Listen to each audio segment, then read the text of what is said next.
Der Akt der Güte eines einsamen Jägers gegenüber einer sterbenden, trächtigen Wölfin führt ein Jahr später zu einem unglaublichen Wiedersehen.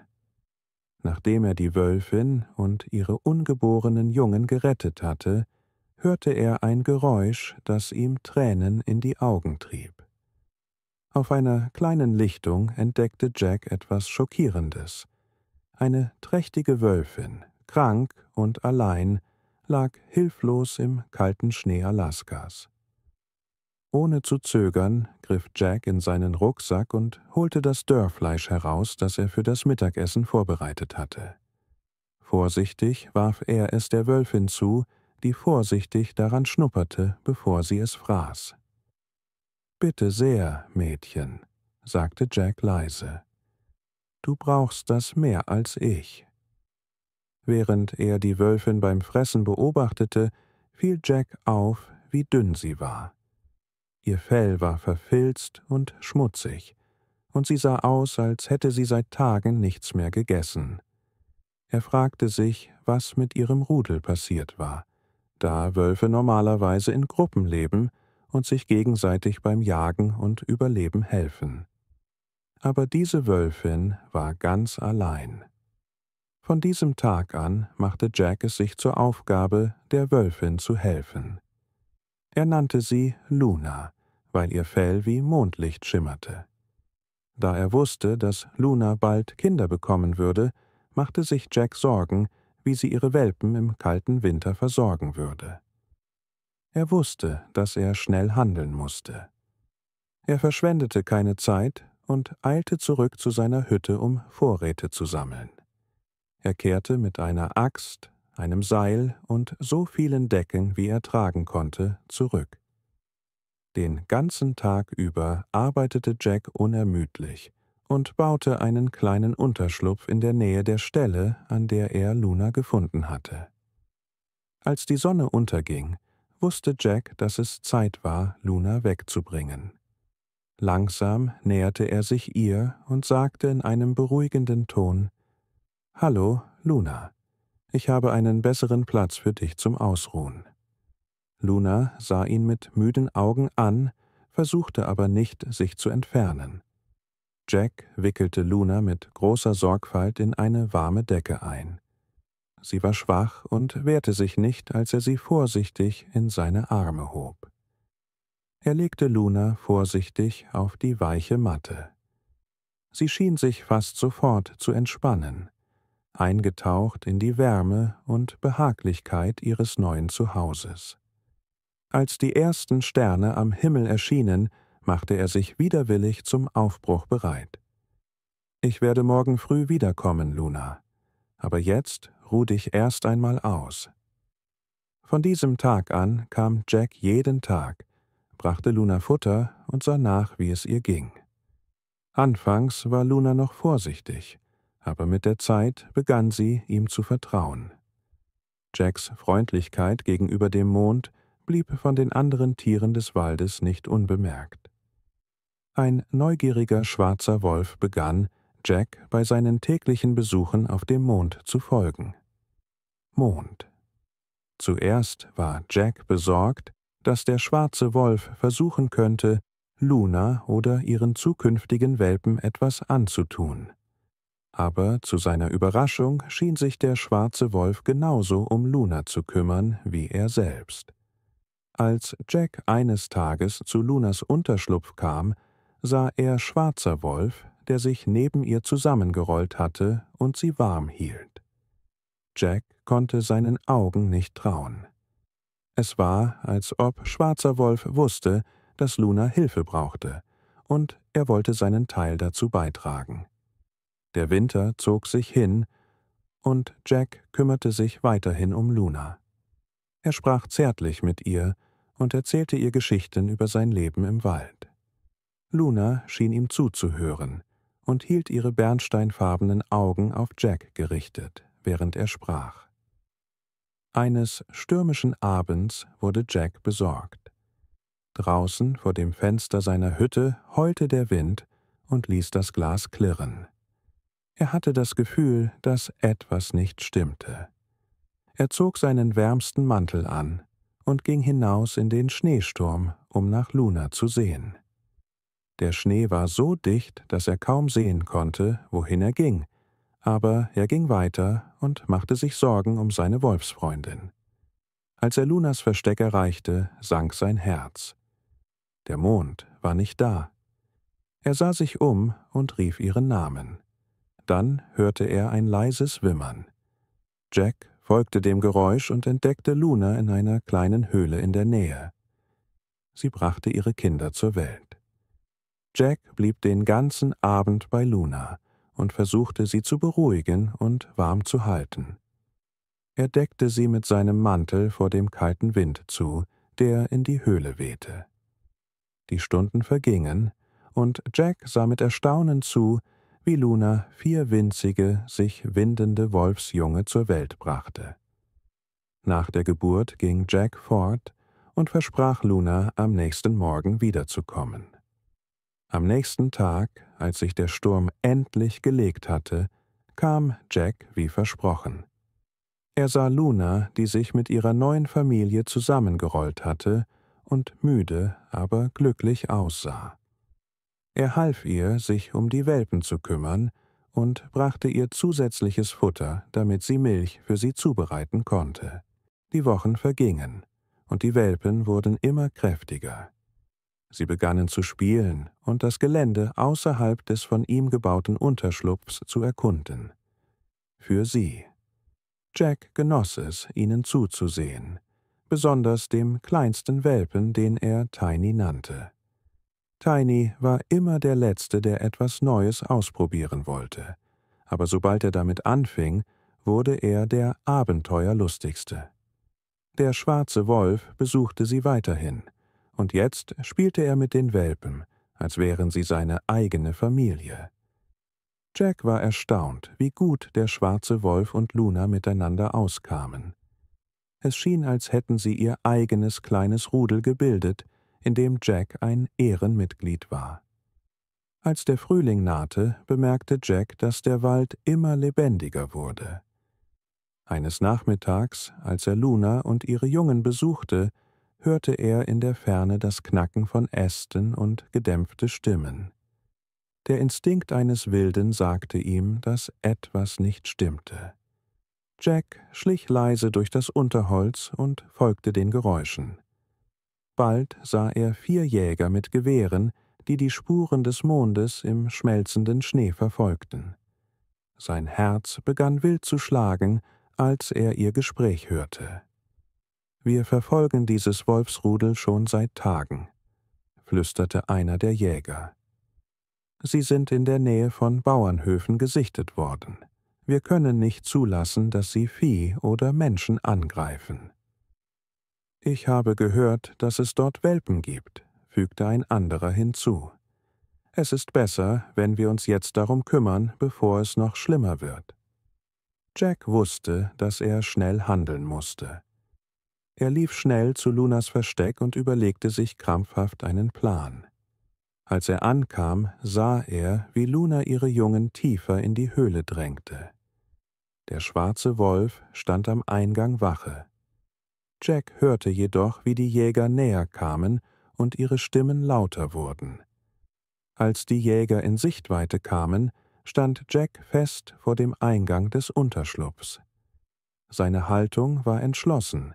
Er sah ihnen mit unerschütterlicher Entschlossenheit in die Augen.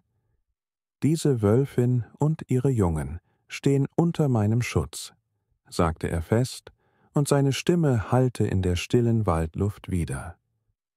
Sie taten niemandem etwas zuleide. Die Jäger waren schockiert und senkten ihre Gewehre vor Überraschung leicht. Sie hatten noch nie jemanden gesehen, der einen Wolf beschützt. »Jack«, sagte einer von ihnen, als er ihn erkannte, »was machst du da?« »Diese Wölfe können gefährlich sein.« Jack holte tief Luft. Seine nächsten Worte konnten für Luna und ihre Familie Leben oder Tod bedeuten. Er begann, ihnen Lunas Geschichte zu erzählen und erklärte, wie er sie sterbend im Schnee fand und ihr half, den brutalen Winter zu überleben. Seine Stimme war voller Leidenschaft und Überzeugung, und er erzählte von der Geburt der Welpen und der unglaublichen Freundschaft, die sie geschlossen hatten. »Kommt und seht selbst«, drängte Jack und deutete auf den Unterstand. Vorsichtig näherten sich die Jäger. Er zeigte ihnen, wie sanft Luna ist und wie verspielt ihre Welpen sind. Wie aufs Stichwort steckte der kleinste Welpe seinen Kopf aus seinem Versteck, und seine Neugierde überwältigte seine Angst. Die Jäger beobachteten erstaunt, wie der Welpe sich Jack vorsichtig näherte und seine Nase an seiner Hand rieb. Die Jäger hörten zu, und der Ausdruck auf ihren Gesichtern wechselte von Misstrauen zu Überraschung. Sie waren erstaunt über Jacks Mitgefühl und die ungewöhnliche Freundschaft zwischen Mensch und Wolf. Einer nach dem anderen ließen sie ihre Gewehre sinken, und die Spannung in der Luft löste sich auf.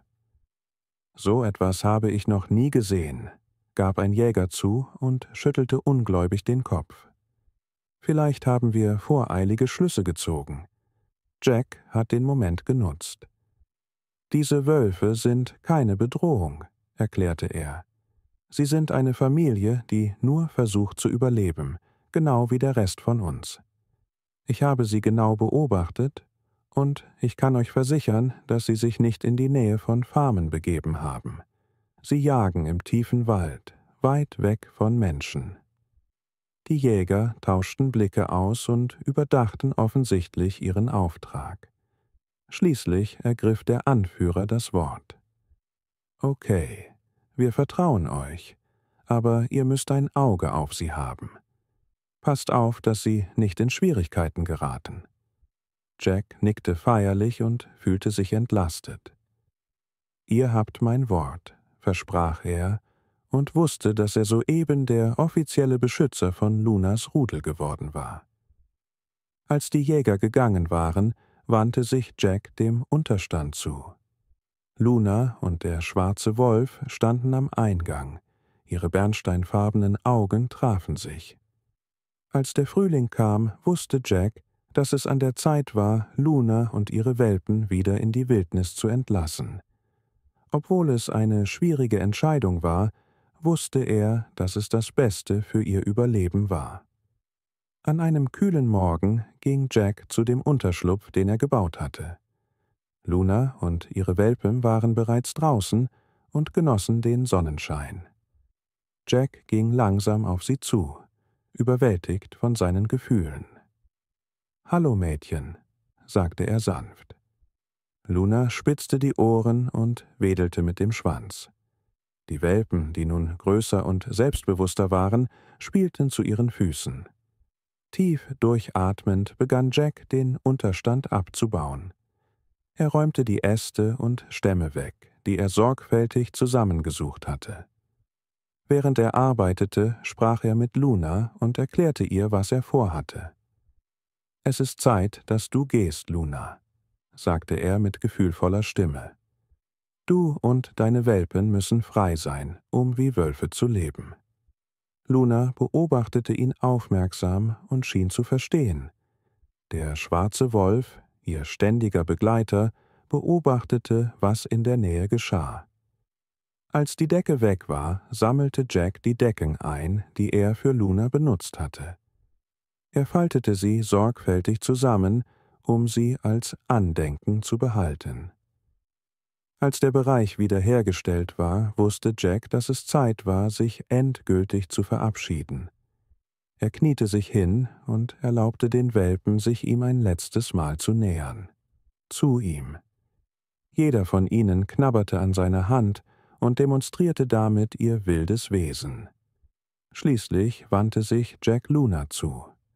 Er streichelte ihr sanft den Kopf und kraulte sie ein letztes Mal hinter den Ohren. »Danke«, flüsterte er, »dass du mir vertraust und mir eine Seite der Natur zeigst, von der ich nie wusste, dass sie existiert.« Luna leckte seine Hand ab, was Jack Tränen in die Augen trieb. Dann, als ob sie verstanden hätte, bellte sie ihre Welpen leise an. Sie versammelten sich um sie.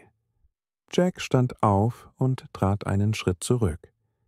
»Geh jetzt«, sagte er mit gebrochener Stimme. »Es ist Zeit für dich, wieder wild zu werden.« Luna warf einen letzten Blick auf Jack und führte ihre Wolfsjungen tief in den Wald. Der schwarze Wolf zögerte, folgte ihnen aber. Jack sah zu, wie sie im Wald verschwanden. Er stand lange Zeit dort, lauschte den Geräuschen des Waldes und fühlte eine Mischung aus Traurigkeit und Frieden. Als er in seine Hütte zurückkehrte, nahm Jack sein Notizbuch heraus und begann, seine Zeit mit Luna zu beschreiben. Jack wurde klar, dass Luna und ihre Jungen, während sie weg waren, sein Verständnis des Waldes und seiner Bewohner für immer verändert hatten. Eines Herbsttages, ein ganzes Jahr war vergangen. Jack war im Wald, als er ein seltsames Geräusch hörte. Es war das Heulen eines Wolfes, aber hier klang es vertraut. Jack sah sich um. Sein Herz klopfte, als er die Bäume absuchte. Am Rande der Lichtung bot sich ihm ein Anblick, der ihm den Atem raubte. Luna, größer und stärker als zuvor, mit 4 erwachsenen Wölfen an ihrer Seite, ihre Wolfsjungen. Das Heulen des Mondes hallte durch den Wald.